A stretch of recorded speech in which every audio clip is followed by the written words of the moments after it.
Muchísimas gracias por visitar este canal de YouTube. Gracias por seguirme, gracias por participar y gracias por suscribirte haciéndole clic al botón que dice subscribe o suscribirte y a la campanita para enviarte notificaciones, para decirte cuándo estamos produciendo nuevos programas, pero también quiero agradecerte porque quiero invitarte a que seas parte de una misión. Mira, yo creo que todos nosotros tenemos la oportunidad de ser parte de la solución y no del problema. La palabra de Dios dice que Él nos dejó aquí, a ti y a mí, para ser un link, un conector entre Él con sus soluciones, con sus respuestas y las necesidades del mundo alrededor tuyo y alrededor de mí. Entonces, quisiera que me ayudaras a propagar estos mensajes.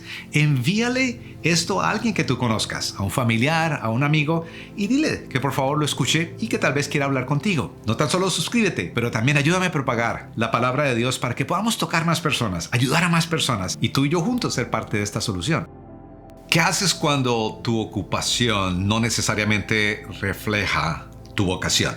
O sea, ¿qué haces cuando lo que tienes que hacer en el momento, lo que te da el dinero para vivir, a lo que te ha tocado decir sí, muy al fondo sientes que no refleja, no realmente está llevándote a quien tú realmente eres y puedes llegar a ser? No está proyectando tu potencial, no está descubriendo tus capacidades, no está proveyéndote de nuevo esa plataforma para una realización profesional, personal, más allá de lo que tienes en el momento. Bueno, estamos hablando de la vida de José en el Antiguo Testamento y estamos viendo cómo realmente Dios soluciona eso dándonos una visión. Ahora, la visión realmente viene por dentro, tiene sueños. Los sueños son el combustible de una visión. Dios le dio a José 2 sueños, pero eran realmente el mismo. Eran sueños donde le decía que él iba a ser un gran líder. Sus hermanos y muchas naciones se iban a hincar ante él, iban a darle reverencia. O sea que Dios le iba a dar una gran tarea a realizar que iba a ser de magnitud global. O sea que iba a ir más allá de su pequeña familia. Ya vimos en las 2 partes anteriores cómo se desarrolla la historia y realmente te pediría que las veas para que puedas entrar en todo cómo se ha desarrollado hasta ahora. Está en el capítulo 37 del libro de Génesis, el primer libro de la Biblia. Y terminamos la parte anterior, la segunda parte, viendo algunas cosas que quisiera recalcarte. Tener en cuenta, porque lo que vemos, lo que pasó con José, es que Dios le dio sus sueños y luego vinieron situaciones adversas que lo llevaron a, al parecer, olvidarse de sus sueños, que nunca se iban a cumplir. Sus hermanos, quien lo odiaban por su orgullo, veíamos que el primer test, la primera prueba que tienes que pasar cuando Dios te da un sueño, te da un llamado, pone algo en tu corazón que puedes realizar, cuando Dios está involucrado en algo de tu vida que está realizando, el primer test es el test del orgullo. Veíamos que el orgullo de José le llevó a meterse en problemas, pero Dios lo permitía para poder quitar, para poder extraer de José el yo.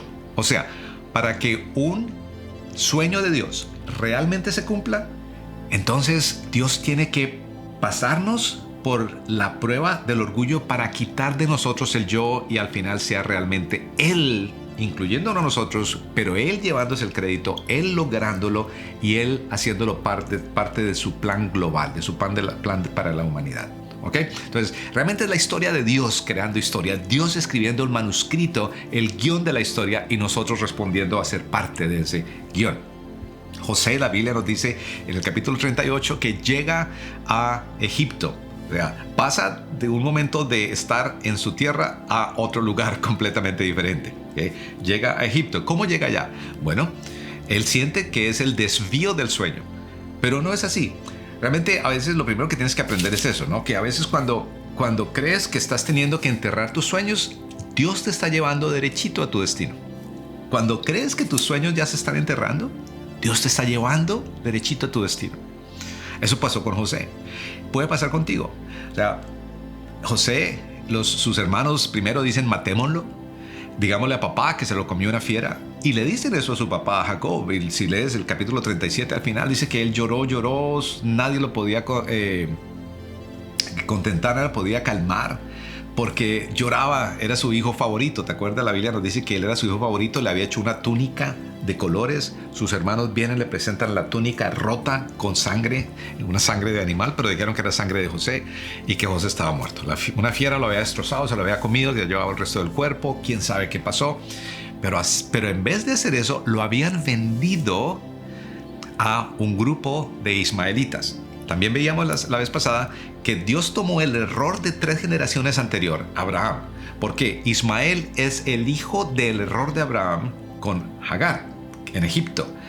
Y luego 3 generaciones después los usa para venir rescatar a José y llevarlo a cumplir el propósito de Dios. Entonces, tus errores van a ser usados por Dios. Los errores de tus padres van a ser usados. Dios los puede usar. Dios es especialista en rescatar errores. Dios es especialista en usar nuestros errores para el bien.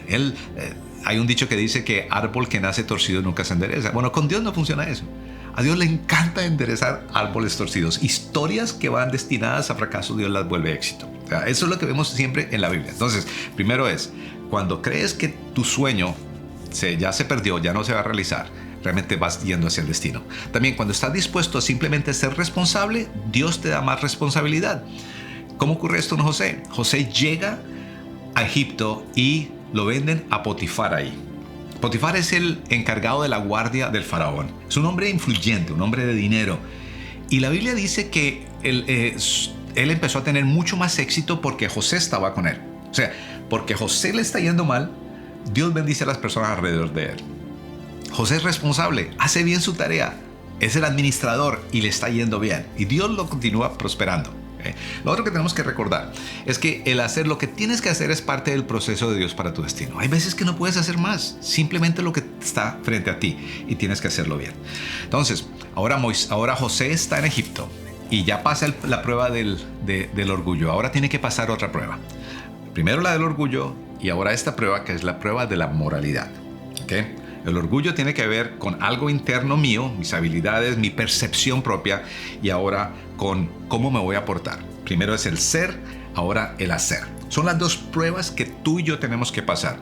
El ser, y para llevarnos a ser la persona correcta, Dios crea humildad quitando orgullo. Para llevarnos a hacer las cosas correctas, Dios nos tiene que probar y que a veces, y nos va a demostrar que a veces para hacer lo correcto vamos a pagar un precio. ¿Ok?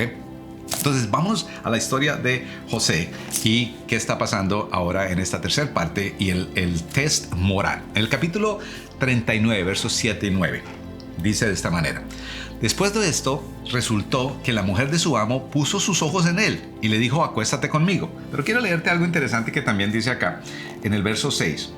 Dice, Potifar dejó todo a cargo de José y tan solo se preocupaba por lo que tenía que comer. O sea, José se volvió el número 1 en la casa de Potifar.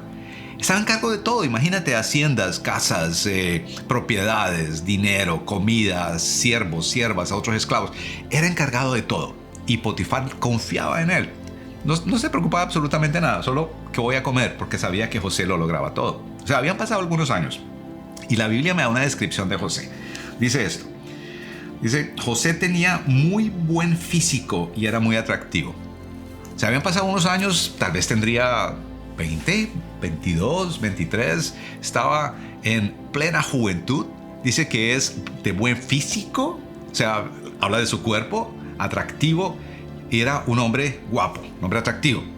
Y la esposa se fija en él, la esposa de Potifar. Después de algún tiempo, la esposa de su patrón empezó a echarle el ojo.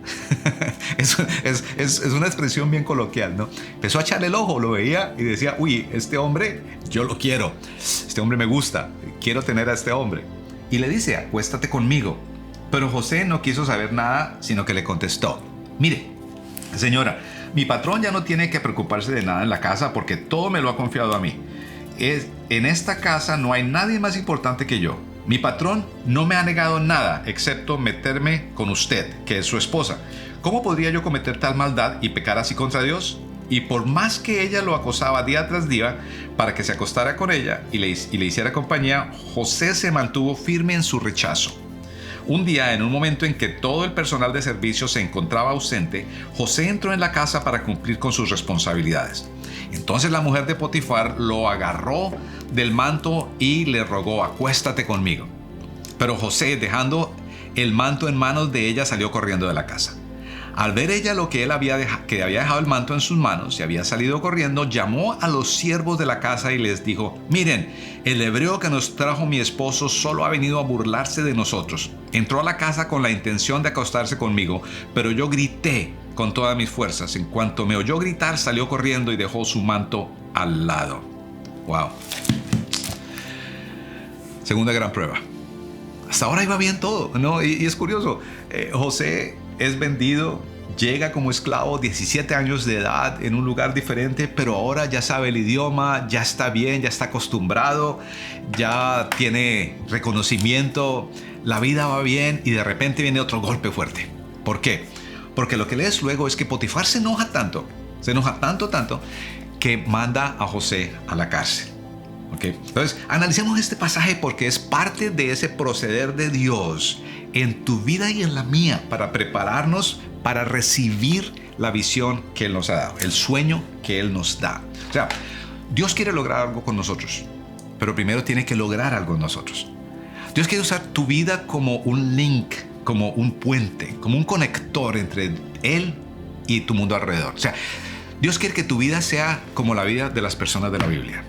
Vidas extraordinarias. Dios hizo cosas extraordinarias con todos esos personajes de Hebreos capítulo 11, que ya te lo he mencionado, el cual habla de los héroes y las heroínas de la fe. Dios quiere hacer eso.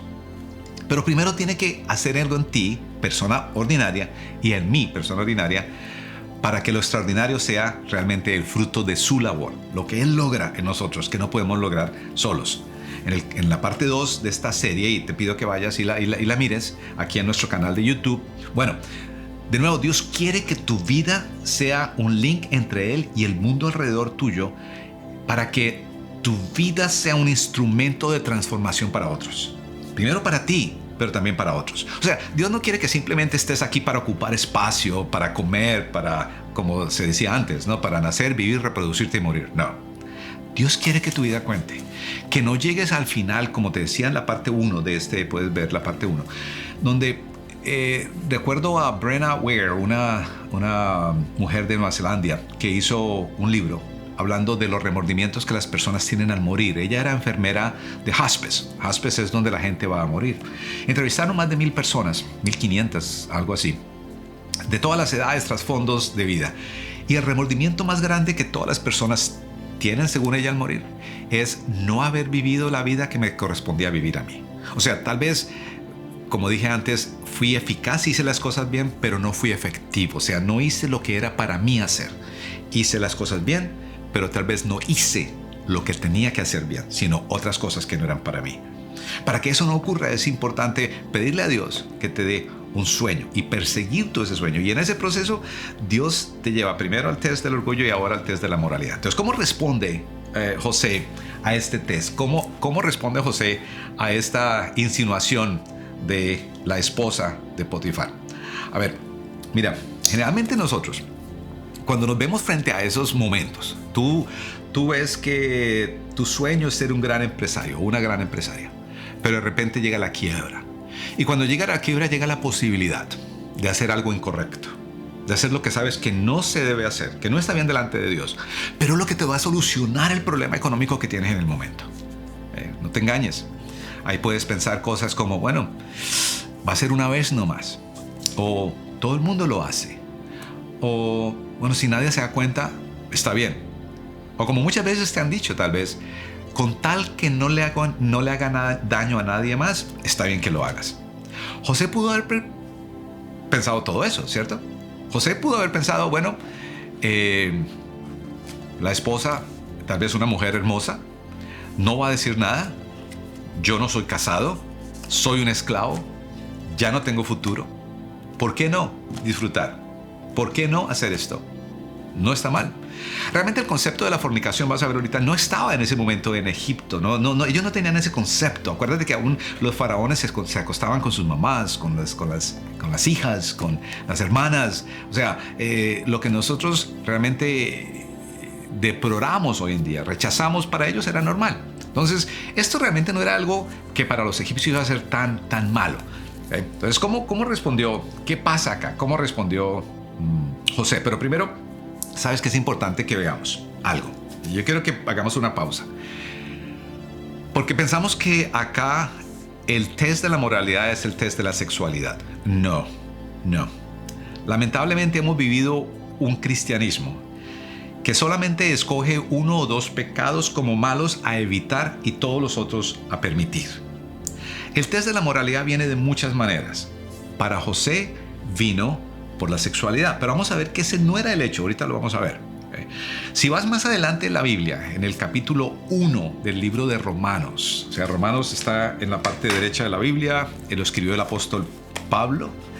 Él está hablando a unas personas en Roma, la ciudad más perversa que existía en el momento. O sea, si tú lees qué pasaba en Roma, realmente te maravillarías y te sentirías que nuestra sociedad de hoy es pura comparación a lo que pasaba en ese momento.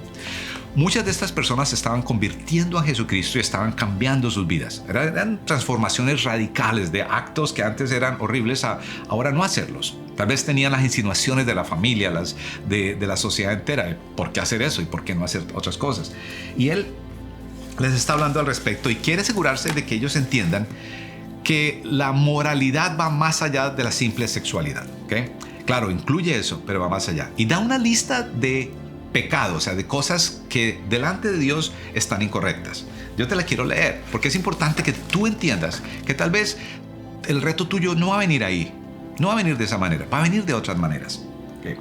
Dice en el verso 24 que el ser humano, estaba diciendo el argumento de Pablo, es que el ser humano no quiso agradecer a Dios. Cuando ve la naturaleza y ve que Dios sí existe, dice él, en la naturaleza vemos que Dios existe y que le debemos todo. Cuando no damos gracias a Dios, nos volvemos nosotros Dios. O sea, nosotros decidimos qué está bien y qué está mal.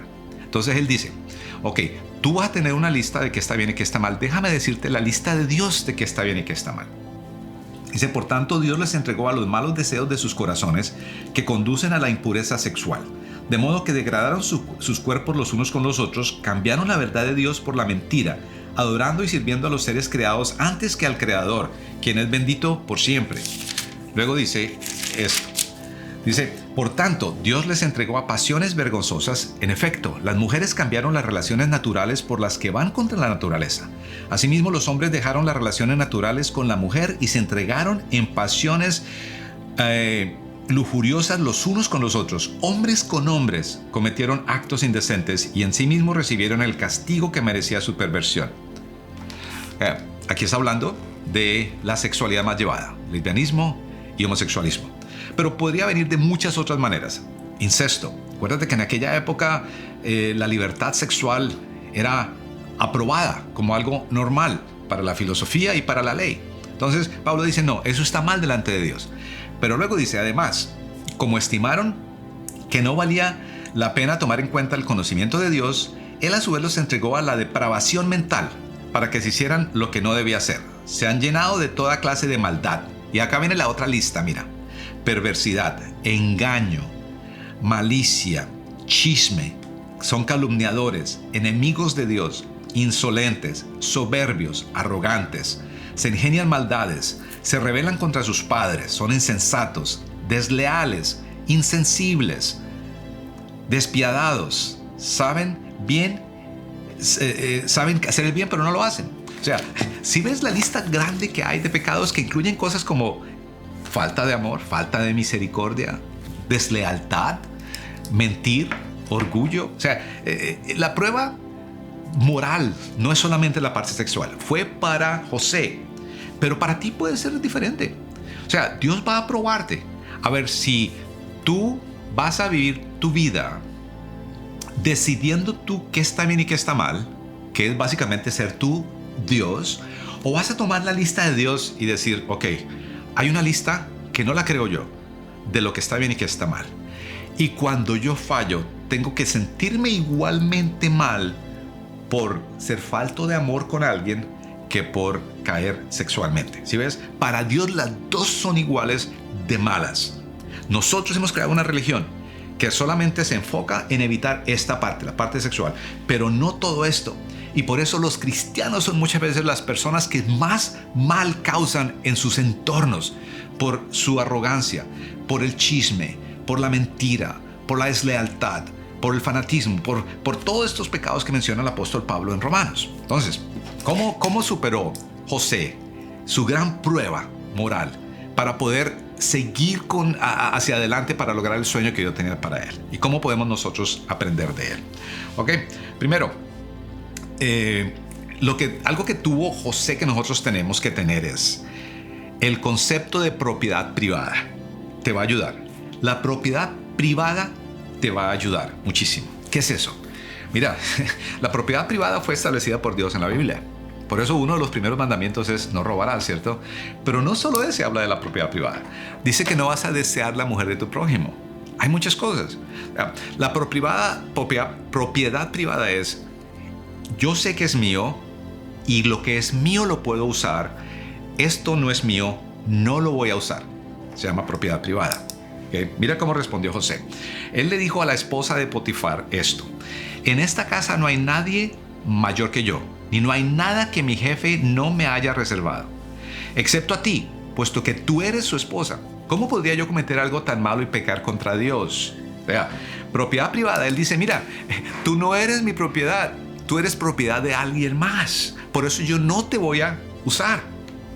Cuando trabajaba yo con jóvenes, como pastor de jóvenes, les dije a los jóvenes esto: mira, ustedes vas a salir con un niño, vas a salir con una niña. En mi país eso es con un hombre, con una mujer, un joven, una joven. Piensa algo, ella no es tuya, ella no es tuya. Ella es de su esposo futuro, mientras tanto es de Dios. No es tu propiedad. No uses algo que no es tuyo ni para uso tuyo en el futuro. Entonces, él le está diciendo a ella, mira, tú no eres propiedad mía. Es que entiende algo, tú eres propiedad de mi jefe. Y yo entiendo que para mí, mal usarte a ti es tan mal como mal usar los caballos, como mal usar las propiedades, como mal usar los números. ¿Sí ves? La propiedad privada te va a ayudar a pasar el reto moral. Es pensar algo. Es decir, ok, esta cuenta no es mía. Esta cuenta le pertenece a alguien más. ¿Por qué la voy a tomar como mía cuando es de mi compañero de trabajo, mi compañera de trabajo? Esta persona no es para mí. ¿Por qué la voy a mal usar? Es para alguien más. Este título no me lo gané yo. Tengo que dar el crédito a alguien más. O sea, la propiedad privada es todo lo que pertenece a alguien más.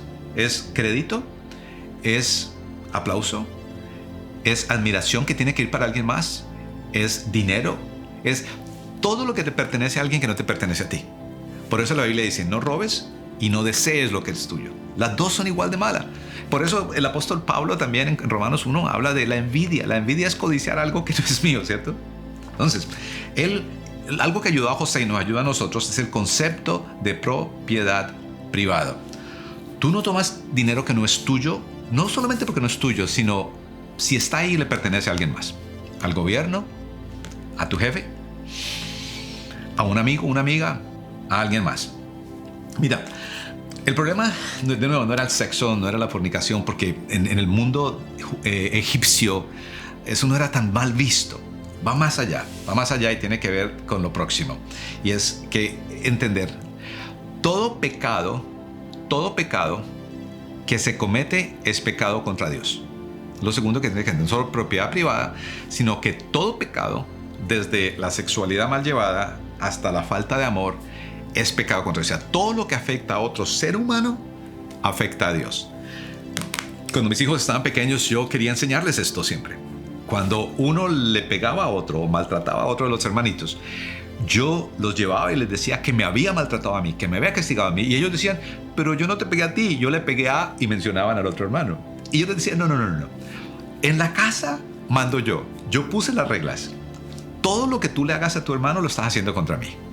Me estás afectando a mí porque me estás diciendo a mí que la regla que yo puse no está bien. No solo eso, sino que cualquier sufrimiento de tu hermano es sufrimiento mío.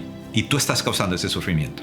Entonces, algo que ayudó a José es entender que lo que él iba a hacer con ella era en contra de Dios. Realmente. Él había puesto las reglas, no Potifar. Dios pone las reglas, no las personas que están sobre ti, aún en qué situación estés. No. Él dice, ¿cómo voy a fallar contra Dios primero? Dice, ve, la propiedad privada, tú perteneces a tu esposo, no a mí, pero ¿cómo lo voy a fallar a Dios acá? O sea, cualquier acto que tú haces, cuando tú usas el chisme para destruir a alguien, cuando tú eres desleal a alguien, cuando tú eres falto de amor a alguna persona, cuando envidias algo de alguien, todas esas cosas tienen un receptor, tienen a alguien que va a afectar, y es afectar a Dios. Entonces tenemos que llegar, tú tienes que llegar a ese momento, yo tengo que llegar a ese momento a entender que toda cosa que hacemos que influye negativamente a alguien acá es hecha directamente a Dios.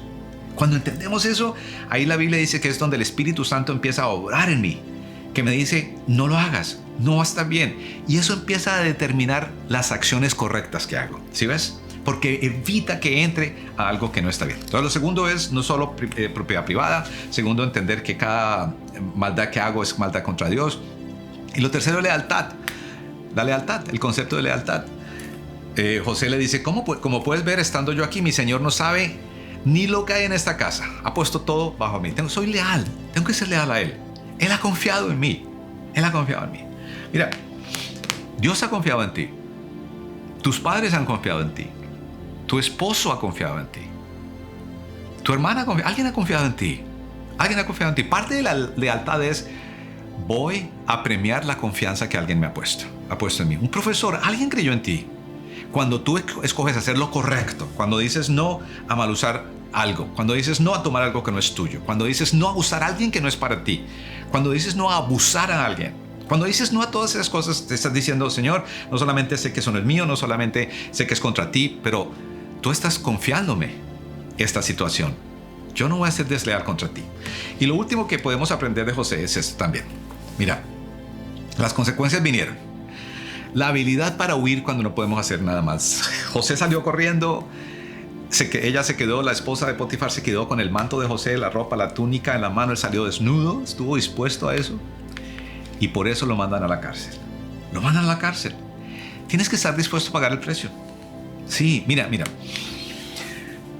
Muchas veces tú vas a hacer hasta lo incorrecto para evitar pagar un precio porque piensas que irte a la cárcel o que te deporten o lo que sea, que te echen del trabajo, es irte o alejarte del plan de Dios. Pero no, si haces lo correcto, aunque parezca que el precio que pagas te va a alejar de lograr un sueño que Dios te ha dado, te va a alejar del camino que tú sabes que Dios tiene preparado para ti, te vas a sorprender. Te vas a sorprender porque Dios va y te encuentra allá. O sea, Dios no está tan interesado en el producto final. Dios está interesado en el proceso. Nosotros siempre pensamos en el final. Dios no, el proceso. Está creando algo en ti. Acuérdate, cuando tú tienes un sueño, no te olvides, tú eres el sueño de Dios. Yo soy el sueño de Dios. Y la Biblia dice que el sueño que Dios tiene para nosotros es hacernos a la imagen de Jesucristo, o sea, crear en nosotros el carácter de Jesús. Y por eso tiene que permitir el test de la moralidad y va a venir una y otra vez. Ahora, tú vas a caer, yo voy a caer. Pero ¿qué hacemos? Levantarnos y seguir. José se fue a la cárcel, tuvo que pagar el precio y él no fue el único. Mira, Abraham, el padre de la fe, tuvo que pagar un precio. Él falló mucho, de muchas maneras. Si vas al Génesis 18, ves que él cometió errores una y otra vez. Él mintió. Él se acostó con su criada para tratar de tener un hijo y cumplir la promesa, porque él dijo, estoy entrando en años, tengo que hacer algo. Y terminó abusando de alguien, siendo desleal a Dios. O sea, todo lo que te dije que José logró vencer. Pero sabes, cuando caigas, párate. Si has caído, párate. Dios le encanta eso. Él no va a tener en cuenta tus errores para cumplirlo. Va a ser parte del sueño que está cumpliendo en ti. Termino con esta ilustración. Un amigo me contó esta historia. Me dijo que realmente su amigo se la había contado y me la contó a mí. Me dijo que el amigo de mi amigo tenía un hijo que tenía parálisis cerebral. Y un día estaban en un parque. Y el hijo estaba jugando, el niño pues se caía cada vez que trataba de pararse, pero se volvía a parar, se subía a los columpios y se caía y se paraba en el columpio de nuevo, se subía a los resbaladores, a todos lo que hay en un parque infantil. Y el niño se paraba, se caía y alguien se le acercó y le dijo a este padre, le dijo, oye, debe ser muy difícil ver a tu hijo caerse tanto. Y el papá, el amigo de mi amigo, le dijo a este señor, no es difícil verlo caer. ¿Se ha visto cuántas veces se ha parado? O sea, el diablo, el enemigo de nuestras almas, como lo llama la Biblia, dice, siempre nos apunta y nos dice, ¿cuántas veces fallamos? ¿Cuántas veces tú has fallado? ¿Cuánto erras? ¿Cuánto caes? ¿Cuántos errores cometes? ¿Cuánto pecas? Dios dice, ¿cuánto te has parado? Párate, Sigue caminando. No importa dónde estés, no es un desvío del plan de Dios. Es el camino al plan de Dios. No importa qué tan desafortunada parezca la situación, tan adversa parezca la situación. Haz lo que tienes que al frente. Hazlo de la mejor manera. Si fallaste moralmente, pídele perdón a Dios, a las personas que tenga que tener, y haz lo correcto ahora. No importa el precio a pagar. Vas a estar exactamente donde Dios quiere que estés.